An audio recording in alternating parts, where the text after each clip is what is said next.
Hi everyone, it's Peter Zalum's Griniflix Adventure 8. I'm shooting with the Nikon Z6 and the Voigtlander 15mm f4.5.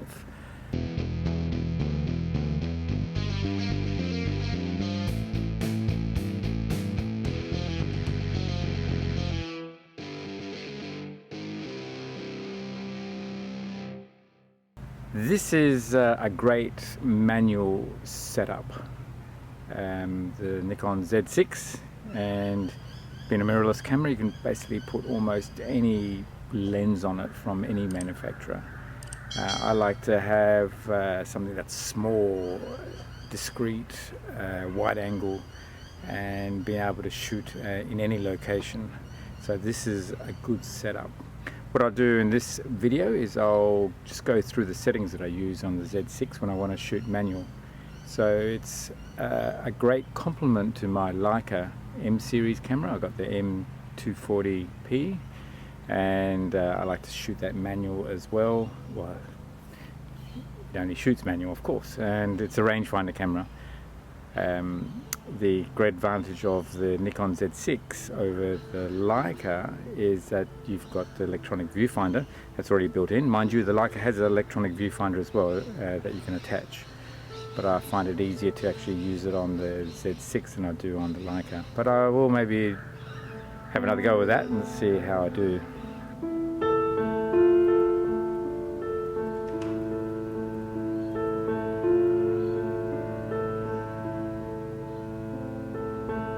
This location is a hidden gem in Sydney. It's one of the hospitals around the Sydney Harbour in the Rozelle area. It's been used for all sorts of things like education institutes, art studios, etc. A lot of the buildings have become derelict, and the gardens are just being maintained by the council, but it's incredible, some of the gardens around here, like this Japanese gardens. We'll take some photos around here, do a little bit of video as well, and see what other things we can discover.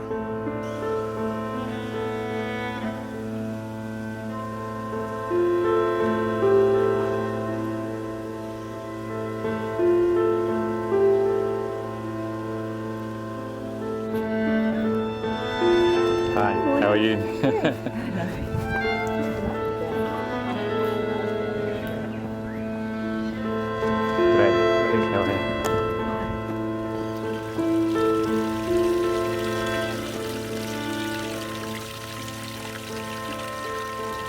We'll quickly zip back to the studio and we'll have a look at the settings that I have set up on the Z6.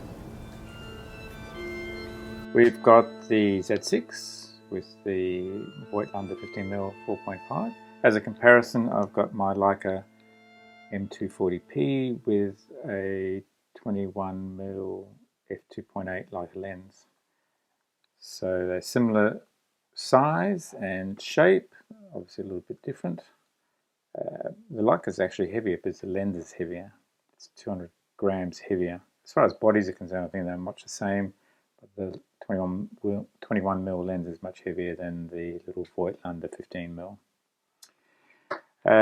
I've set up both cameras similar. What I tend to do with the Leica is I shoot on automatic, so that's setting the shutter speed automatically, but also auto ISO. So there's a program within the Leica that will always choose the slowest shutter speed you can handle for a particular lens. So I've set it at around 1/20th of a second as being a slower shutter speed, and then I adjust the ISO accordingly to give you the right exposure.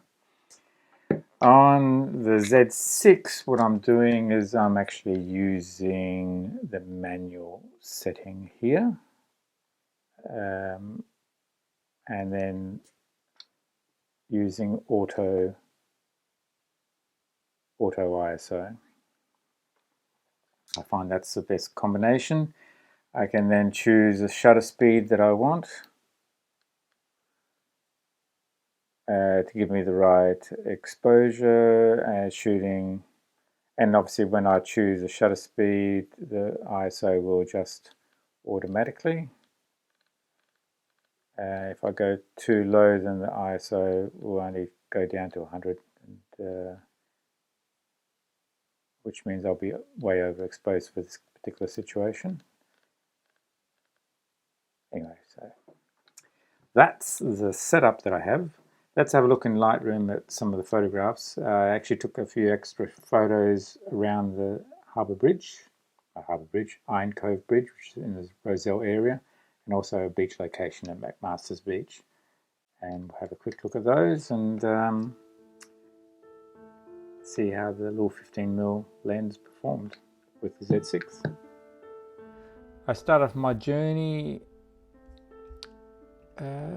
just walking over the Iron Cove Bridge towards the hospital, so I took a few shots here. Just trying to be creative with the angles that I've shot. Being wide angle lens, you can just set a range of around 2 meters, and that at f4.5 gives you a focus range of around infinity down to about 0.8 meters. So you don't really have to focus at all. You just set your midpoint in your range and then just take shots, and you can compose as you want. Now I'm in the gardens, in the Japanese gardens. As far as detail is concerned, there's quite a bit of detail. I think because of all the editing I've done in Lightroom, it starts to break up a little bit here.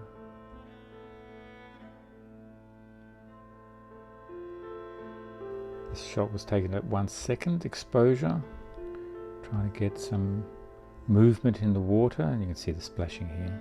A few drops of water on the lens as well. That's what they are.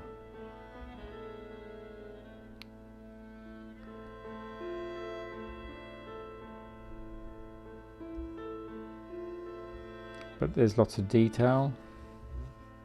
I think I'm pretty sure shooting. I think I stopped right down on this one as well. Might have been around the f11, f16 mark.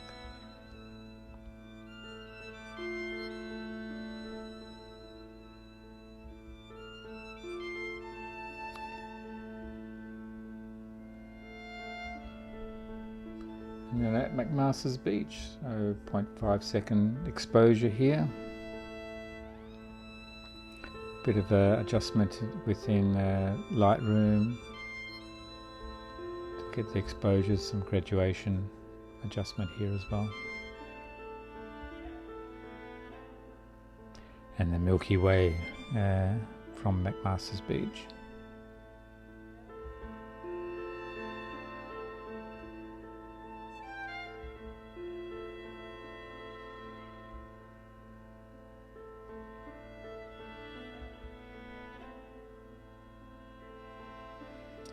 Yeah, so the conclusion, I guess, will have to be that that little Voigtlander 15mm ultra wide angle lens is a great combination with the Z6.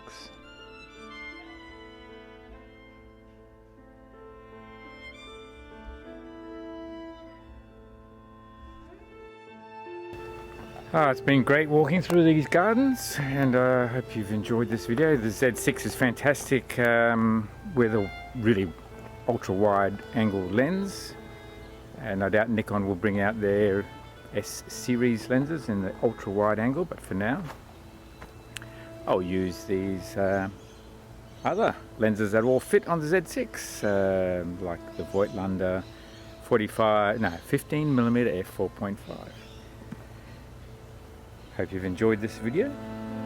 Do subscribe. Your support's really welcome. Look forward to seeing you on the next video. Cheers.